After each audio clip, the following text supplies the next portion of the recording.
हमने जो पढ़ा था वो था एंट्रोपी। एंट्रोपी के बारे में दो चीजें पढ़ी थी। सबसे पहली बात थी कि it is a function of quantity of heat which shows the possibility of conversion of that heat into work। मतलब क्या बोला कि भाई एंट्रोपी मतलब जो एक फंक्शन है हीट का जो ये बताती है कि कितनी पॉसिबिलिटी है हीट को वर्क में कन्वर्ट करने की। तब आप बोलोगे मतलब सर मतलब समझ में नहीं आया, तो फिर हमें एक एग्जांपल से समझाना था कि जस्ट एक एग्जांपल लो, आपकी बाइक है और अब आपने बाइक में पेट्रोल डाला, पेट्रोल से गाड़ी रन कर दी है, तो एट दैट टाइम आपने जितना मतलब जो फ्यूल ने जितना हीट प्रोड्यूस किया वो कम्प्लीटली वर्क डन में ट्रांसफर नहीं हो रहा है। तो कितना वर्क डन में ट्रांसफर हो रहा है ये पॉसिबिलिटी जो है वो एंट्रोपी बताएगा। ठीक है, अब यहाँ पे दो पॉइंट आपको नोट करना था कि एंट्रोपी अगर मैक्सिमम होगी मतलब minimum availability of conversion into work होगा। मतलब maximum entropy minimum quantity of heat converted into work, और मिनिमम एंट्रोपी मतलब क्या होगा, मैक्सिमम अवेलेबिलिटी या possibility of heat converted into work. ठीक, तो ये हमारा लिक्विड और सॉलिड के केस में था। और अब जो आया वो गैसेस की स्टेज में आया, तो गैसेस में आपने बोला है कि entropy is a measure of disorder of the system. अब बोलोगे सर डिसऑर्डर क्या होता है, तो हमने बताया था कि अगर एक कंटेनर लें और ये कंटेनर को दो पार्ट में डिवाइड कर दें, ओके, और दो पार्ट में डिवाइड करने के बाद अगर ये एक में नाइट्रोजन फिल करे एक में ऑक्सीजन फिल करे, जैसे मैं ये वॉल को ओपन करता हूँ हटाता हूँ तो क्या होगा, N2 और O2 एक दूसरे से मिक्स हो जाएंगे और वो रैंडमली एक दूसरे से अलग हो जाएंगे। तब यहाँ पे एंट्रोपी ने एक स्टेटमेंट दिया कि ये जो रैंडमली इस तरफ और मतलब डिस्ट्रीब्यूटेड है इसको एंट्रोपी डिफाइन करेगा। ठीक है, कैसे डिफाइन करेगा, तो किस हिस्से में ज्यादा लोड पड़ रहा है, मतलब रैंडमनेस कहाँ पे ज्यादा है कहाँ पे कम है, वो मेजर करने की रिस्पॉन्सिबिलिटी एंट्रोपी के पास है। अब इसी के बेसिस पे आपने इसको कैटेगराइज किया था। मतलब कैटेगराइज करने के लिए आपके पास एक फॉर्मूला था del Q is equal to T into D S, और यहाँ पे टी एस की फॉर्मूला मतलब टी एस निकालना था, इसलिए ये हुआ डेल क्यू अपॉन टी। मतलब entropy is a ratio of change in heat per unit temperature is called entropy. Okay, उसके बाद आपने डिफरेंट डिफरेंट पार्ट्स पढ़े थे जिसमें आपको मैंने बोला था ये जो है ये बहुत ज़्यादा इम्पोर्टेंट है। मतलब क्या हुआ, the cyclic integration of entropy change is equal to क्या होगा, del Q upon T if is equal to zero हो जाए, अगर जीरो होगा then it is called the cycle is called reversible cycle. ठीक है, और भाई वसीम नेक्स्ट टाइम मत आना, ओके। अगर हाँ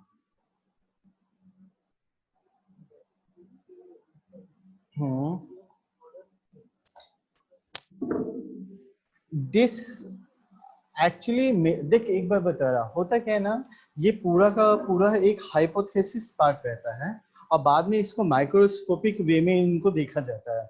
मतलब क्या हुआ, एक जस्ट एक एग्जांपल दे रहा है कि एक एक कंटेनर है, इस कंटेनर को दो पार्ट में डिवाइड कर दिया। मतलब जस्ट अब इमेजिन करो ये जो एक कंटेनर है वो 1 मीटर क्यूब का है, टोटल वॉल्यूम बता रहा, तो इसको उन्होंने दो हाफ पार्ट में डिवाइड किया, और दो हाफ पार्ट में डिवाइड करने के बाद इन्होंने मतलब दो अननोन गैसेस को मिलाया। गैसेस मिलाने के बाद इन लोग ने कितनी पॉसिबिलिटीज होती है वो सारे के सारे एक्सपेरिमेंट किए, और एक्सपेरिमेंट करने के बाद उन्होंने मतलब ये कंक्लूजन का पार्ट दिया। ये देखो ये तो जो कंक्लूजन वाला पार्ट है ना वो यहाँ पे आता है, ये तीन जो कंक्लूजन है वो यहीं पे है। क्या कि अगर del Q upon T greater is equal to अगर जीरो हुआ तो ये जो साइकिल है वो रिवर्सिबल साइकिल होगी। मतलब अगर तुम पुरानी क्लास में थे तो तुमको यहाँ पे ये बताया है कि अगर O2 और N2 दोनों एक दूसरे से रैंडमली ज्वाइंट हो गए, बराबर है, रैंडमली ज्वाइंट होने के बाद अगर मुझे इनको अलग करना है, अलग करने के लिए मुझे फोर्स लगाना पड़ेगा, और ये फोर्स की वजह से ये साइकिल जो है वो रिवर्सिबल है। मतलब अगर मेरा ये वैल्यू जो आया del Q upon T is equal to अगर 0 हो गया, मतलब ये रिवर्सिबल करना पॉसिबल होगा। लेकिन अगर यही लेस देन 0 हो गया तो ये इरिवर्सिबल साइकिल है, ठीक है। और अगर ये del Q upon T is greater than 0 हो गया, मतलब ये साइकिल जो है वो इम्पॉसिबल है, ये पॉसिबल हो ही नहीं सकता। बात समझ में आई? मतलब दो अननोन गैसेस को अगर मैंने एक दूसरे से ज्वाइन किया, ज्वाइन करने के बाद कितने सारे केसेस हो सकते हैं, पहले मैंने उसके बारे में स्टडी की, और स्टडी करने के बाद डिफरेंट डिफरेंट केसेस आइडेंटिफाई किया कि क्या ये रिवर्सिबल है, इरिवर्सिबल एंड क्या पॉसिबल है, और कौन से साइकिल्स जो है वो इम्पॉसिबल है। तो ये सारा काम कहाँ से निकला? तो आपके इंट्रॉपी के टर्म्स से निकला। ओके, चलिए फिर स्टेटमेंट दिया गया कि अगर सिस्टम मतलब change in entropy of a system and surrounding is equal to 0 हो गया, then it is called reversible process, और अगर ग्रेटर देन 0 हो गया then it is called irreversible process. उसके बाद डिफरेंट डिफरेंट प्रॉपर्टीज पढ़ी। अब आता है क्लॉसियस थ्योरम, ठीक है। क्लॉसियस थ्योरम स्टेटमेंट देता है कि the cyclic integration of delta Q upon T is equal to 0। मतलब क्या हुआ कि अगर साइक्लिक इंटीग्रेशन होगा तो डेल्टा क्यू अपॉन टी की वैल्यू जो है वो इज इक्वल टू 0 हो जाएगी। चलिए इसके लिए उसने केस समझाया, ठीक है। केस ये है आपका, केस क्या है, तो उसने एक मतलब एक बोलो क्या बोलते हैं, एक प्लेट लिया, ओके। इस प्लेट का नाम उसने ए, बी, सी और डी रखा। अब इस प्लेट को उसने n नंबर ऑफ स्ट्रिप्स में डिवाइड कर दिया है। ये देखो 1 2 देन 3 4 5 6 7 8 9 एंड सो ऑन, ठीक है। जब उसने डिवाइड किया तो अब ये वाला जो पार्ट है, कौन सा वाला पार्ट, एक मिनट ना, तो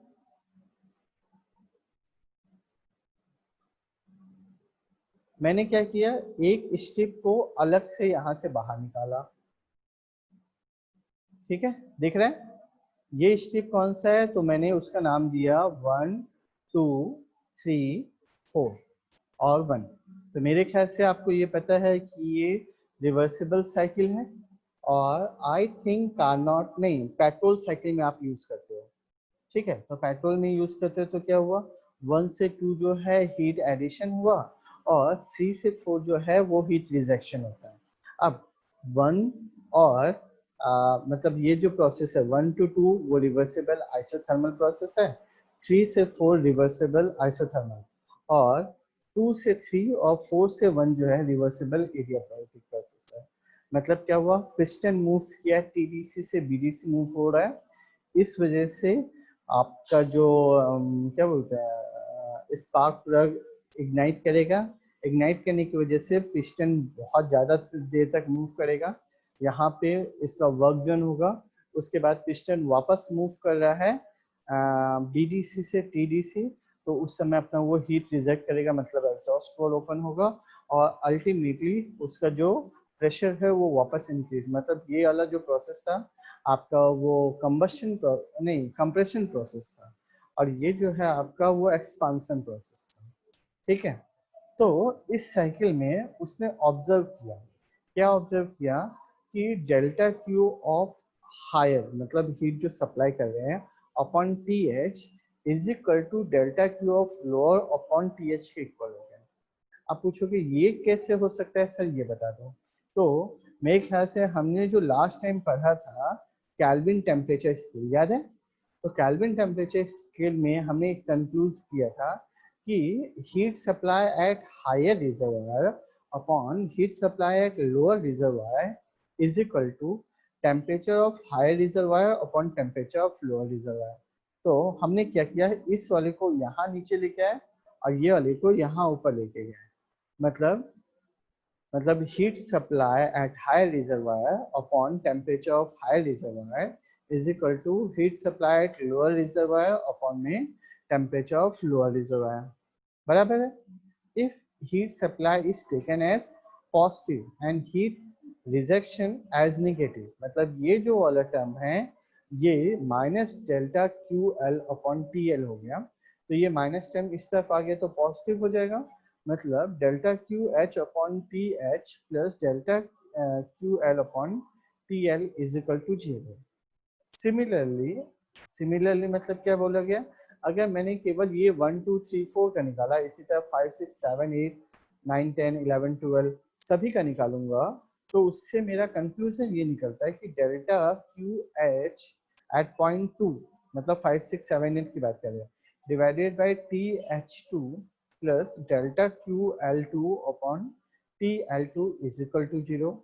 इसी तरीके से नेक्स्ट वाला, उसी तरीके से नेक्स्ट वाला, उसी तरीके से नेक्स्ट वाला, मतलब ये सो ऑन होता रहेगा। ठीक है।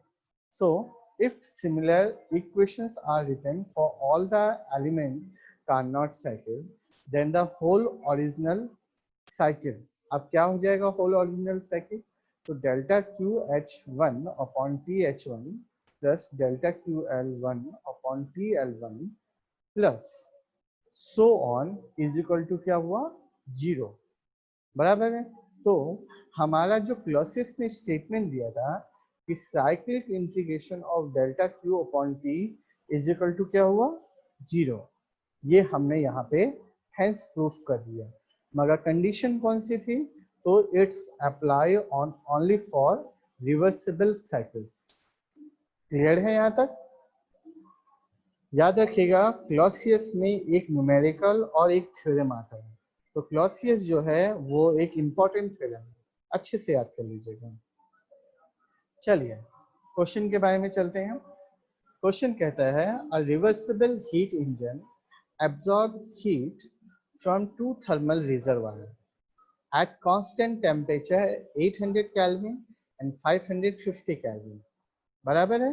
तो मेरे ख्याल से हमें ये पता चल गया 800 केल्विन एंड 550 केल्विन दो हीट सोर्स दिया हुआ है। ओके।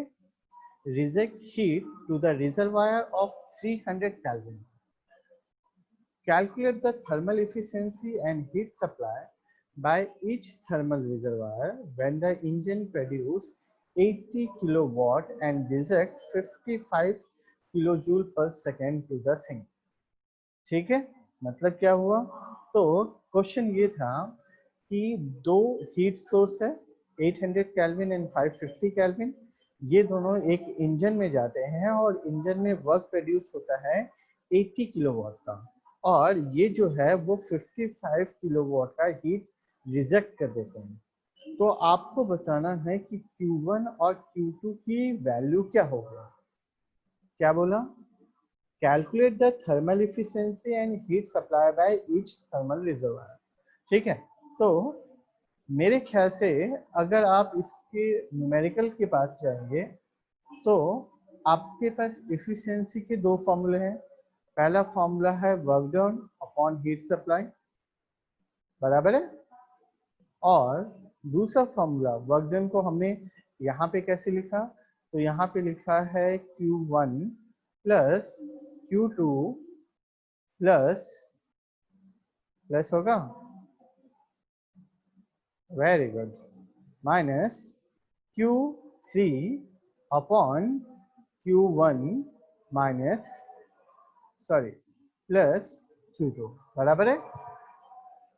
तो यहाँ अल्टीमेटली मुझे एक रिलेशन दिख रहा है कि ये दोनों मुझको पता चल सकते हैं।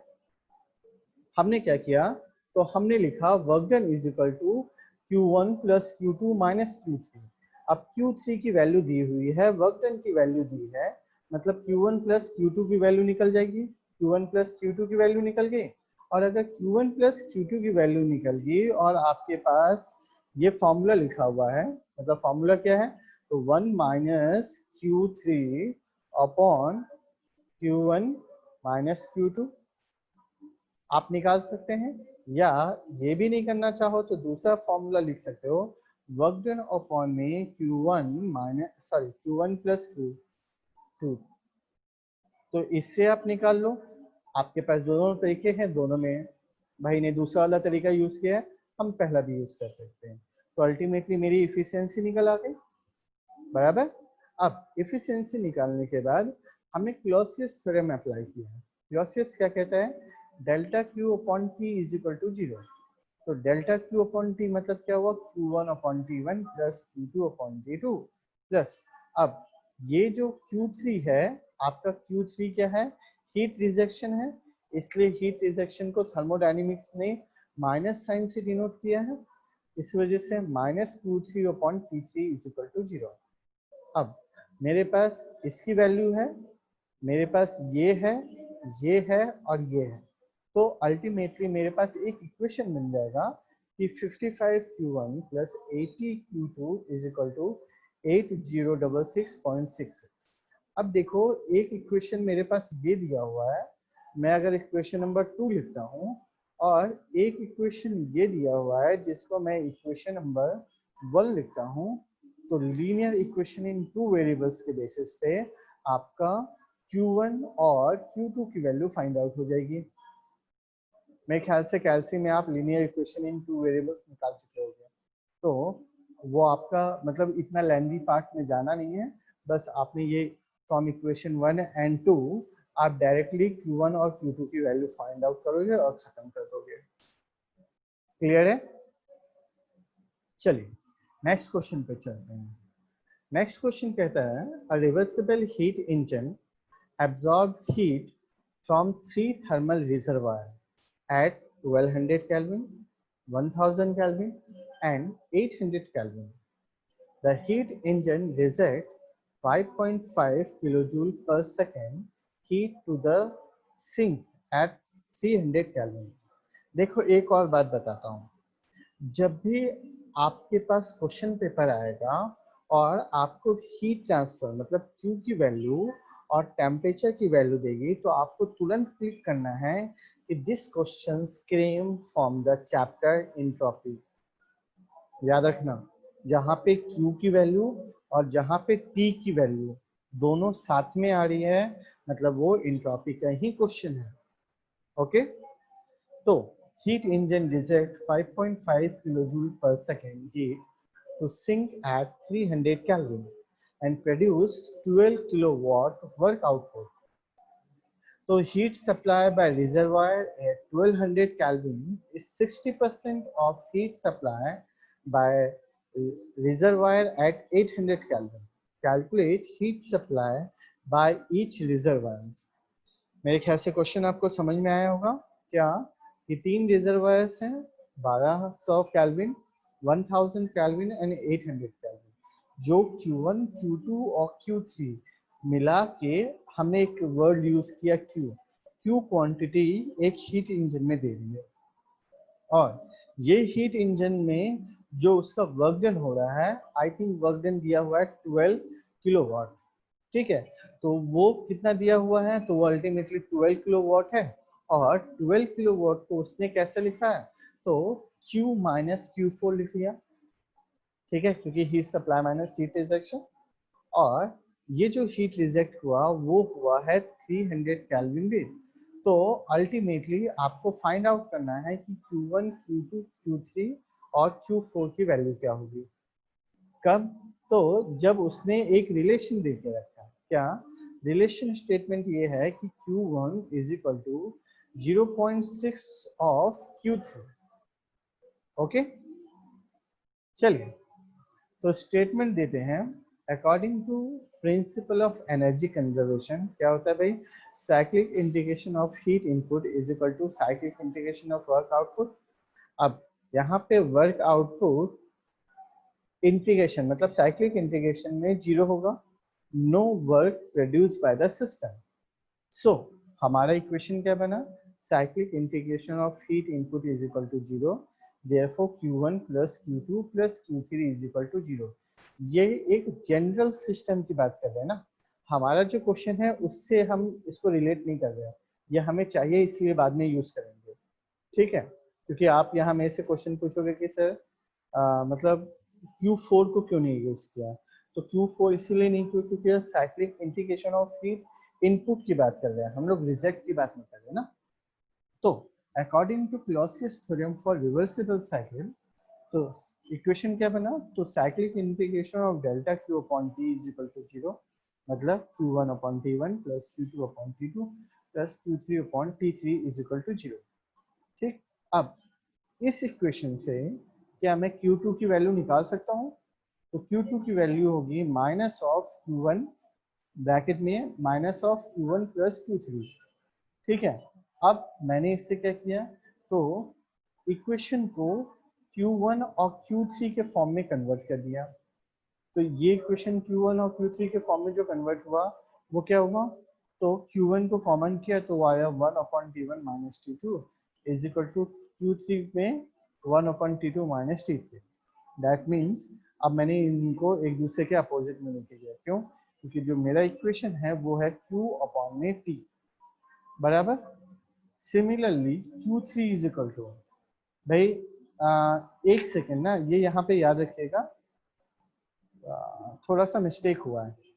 मिस्टेक ये हुआ है कि ये क्वेश्चन यहाँ पे आके रुक गया है। ठीक, इसके बाद का नेक्स्ट काम आपको खुद को करना है, ये आज का आपका असाइनमेंट है। ये वाला क्वेश्चन, क्वेश्चन नंबर 4.1 और क्वेश्चन नंबर 4.2 आपको यहाँ पे खुद से करना है। ये पेज में कुछ मिस्टेक हुआ है, इस वजह से ये दोनों एक दूसरे से लिंक नहीं है। ओके, तो ये वाले पार्ट को मैं यहीं पे ड्रॉप कर रहा हूँ। नेक्स्ट टॉपिक है एंट्रोपी इज अ प्रॉपर्टी। तो मेरे ख्याल से आपने स्टार्टिंग में ही पढ़ा था कि एंट्रोपी प्रॉपर्टी है, और प्रॉपर्टी होने के बाद वो क्या क्या पे डिपेंड करती है, तो मेरे ख्याल से यहाँ पे लिखा हुआ था entropy is a extensive property. अब एक्सटेंसिव का मतलब क्या होता है भाई, को बताएगा?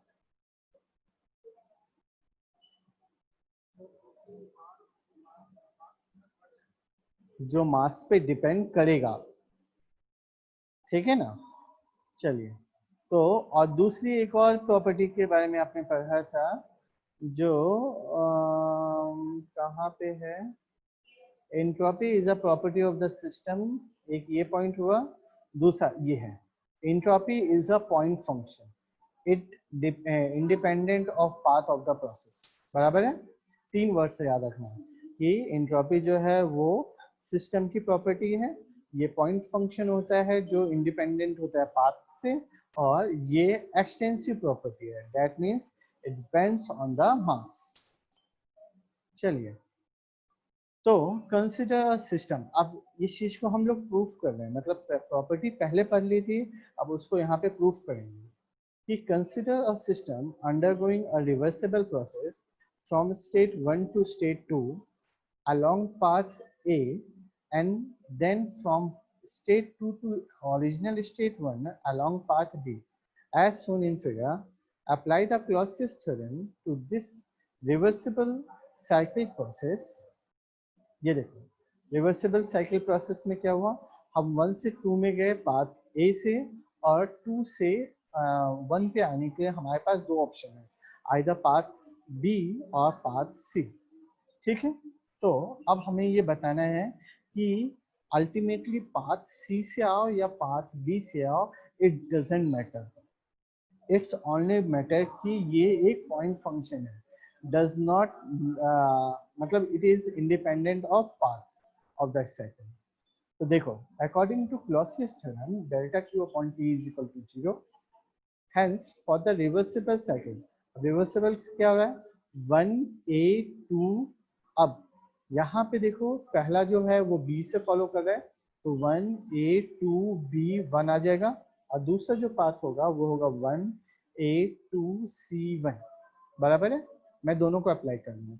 तो पहला वन पाथ यूज किया, तो integration of 1 to 2 cyclic integration of q upon t plus 2 to 1 cyclic integration of q upon t is equal to 0. Similarly, path सी को जब मैं फॉलो करूंगा तो पता चलेगा 1 to 2 cyclic integration q upon t plus 2 to 1 cyclic integration of q upon t is equal to 0. अब अगर मैंने ये दोनों इक्वेशन को एक दूसरे से इक्वेट किया, ठीक है, तो इक्वेट करने पे ये क्या पता चलेगा, देखो सब्ट्रैक्टिंग इक्वेशन 4.4 मतलब इसमें से इसको इसमें से मैं माइनस कर दे रहा हूँ, तो माइनस करने के बाद ये दोनों एक दूसरे से कैंसिल आउट हो जाएंगे और ये एक दूसरे के निगेटिव साइन में आ जाएंगे। तो ये हो गया 2 to 1 delta Q upon T minus 2 to 1 delta Q upon T is equal to 0। और अब इसको मैं उठा के इस तरफ ले जाऊँ तो मुझे पता चलेगा कि path of to path B and path C both are equal and it is called delta S मतलब change in entropy. So from the equation the magnitude of delta Q upon T is same for the path of B and C and hence it does not depends on the path. So the quantity delta Q upon T is a function of initial and the final state of the system and independent of the path of the process. Hence, entropy is a point function and it represents the property of the system. Clear है? चलिए, मेरे ख्याल से आज के लिए आपका इतना ही रहने देते हैं।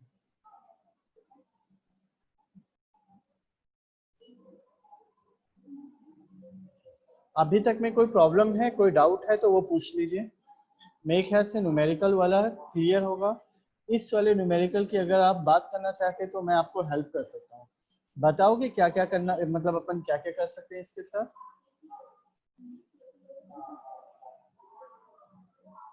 भाई लोग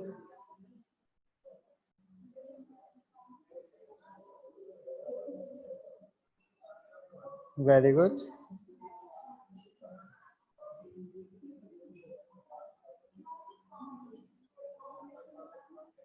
बराबर है। मतलब यहाँ पे एक बात याद रखना है, यहाँ पे Q1 is equal to 0.6 of Q3 दिया हुआ ना, ये वाला वर्ड अगर याद रखोगे ना तो ये न्यूमेरिकल इजी हो जाएगा। क्यों?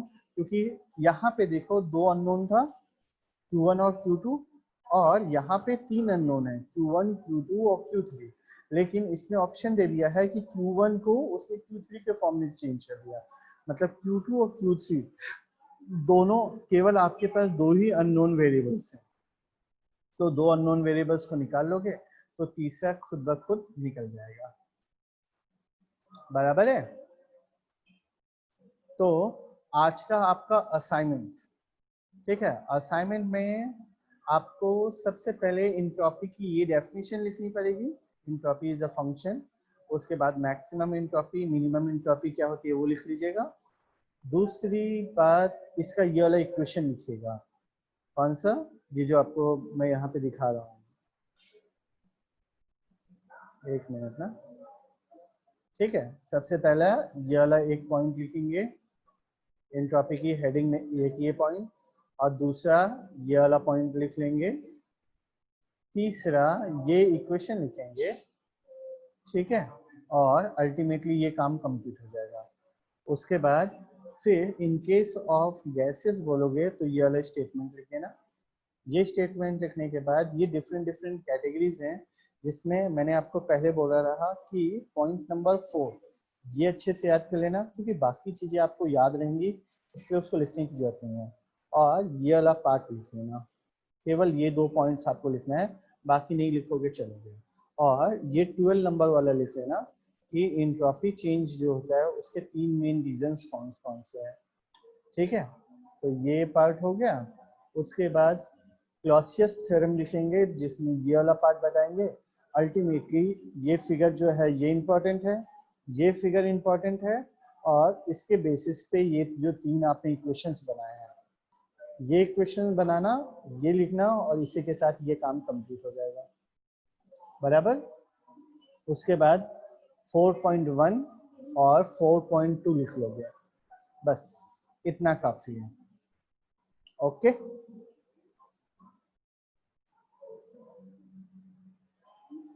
अरे यार